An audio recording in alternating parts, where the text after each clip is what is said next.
Hello. ഇന്ന് ഞാൻ വന്നിരിക്കുന്നത് ഫ്രണ്ട്സ് ആൻഡ് ഫാമിലി ഗെറ്റ് ടുഗെദറിലൊക്കെ സെർവ് ചെയ്യാൻ പറ്റിയ ഒരു അടിപൊളി സ്റ്റാർട്ടർ ഡിഷായിട്ടാട്ടോ. Dynamite chicken. ഈ ഡിഷ് നമുക്ക് വളരെ എളുപ്പത്തിൽ വളരെ പെട്ടെന്ന് തയ്യാറാക്കിയെടുക്കാം. ആദ്യം തന്നെ ചിക്കൻ ഒന്ന് മാരിനേറ്റ് ചെയ്തെടുക്കാം. അതിനായിട്ട് ഒരു മുട്ട, കുറച്ച് ജിഞ്ചർ ഗാർലിക് പേസ്റ്റ്, കുറച്ച് മുളക് പൊടിയും കുറച്ച് സോയാ സോസും ഉപ്പും ചേർത്തൊന്ന് മിക്സ് ചെയ്ത് അതിലോട്ട് നമ്മുടെ ചിക്കൻ ഒന്ന് മാരിനേറ്റ് ചെയ്ത് ഒരു 10 മിനിറ്റ് റെസ്റ്റ് ചെയ്യാൻ വെക്കാം. ഈ സമയം കൊണ്ട് നമുക്ക് ചിക്കനിൽ കോട്ട് ചെയ്യാനുള്ള സോസ് തയ്യാറാക്കാം. അതിനായിട്ട് ഒരു 3 table spoon mayonnaise, 1 table spoon tomato sauce, 1 table spoon chilli sauce, കുറച്ച് ചില്ലി ഫ്ലേക്സും കുരുമുളക് പൊടിയും ചേർത്തൊന്ന് മിക്സ് ചെയ്തെടുക്കാം.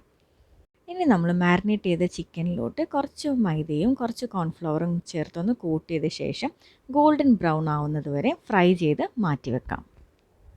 നമ്മളെടുക്കുന്ന ചിക്കൻ്റെ ക്വാണ്ടിറ്റിക്ക് അനുസരിച്ച് വേണം സോസ് ഉണ്ടാക്കിയെടുക്കാൻ കേട്ടോ. ഇപ്പോൾ നമ്മുടെ ചിക്കനൊക്കെ ഫ്രൈ ആയി വന്നിട്ടുണ്ട്. ഇനി ആ സോസിലോട്ട് ഫ്രൈ ചെയ്ത ചിക്കനും ചേർത്ത് ഒന്ന് മിക്സ് ചെയ്ത് എടുക്കാം. യൂഷ്വലി നമ്മുടെ ഡൈനമൈറ്റ് ചിക്കൻ സെർവ് ചെയ്യുന്നത് ഗ്രീൻസിൻ്റെ മേലിലാണ്. ഞാൻ അതിനിവിടെ ഒരു ലെറ്റൂസ് ലീഫിലോട്ട് ചിക്കൻ എടുത്ത് കുറച്ച് ചില്ലി ഫ്ലേക്സും സ്പ്രിങ്കിൾ ചെയ്ത് എടുത്തിട്ടുണ്ട്. അടിപൊളി ഡൈനമൈറ്റ് ചിക്കനാണ്. അപ്പോൾ എല്ലാവരും ട്രൈ ചെയ്തിട്ട് അഭിപ്രായം അറിയിക്കണം കേട്ടോ.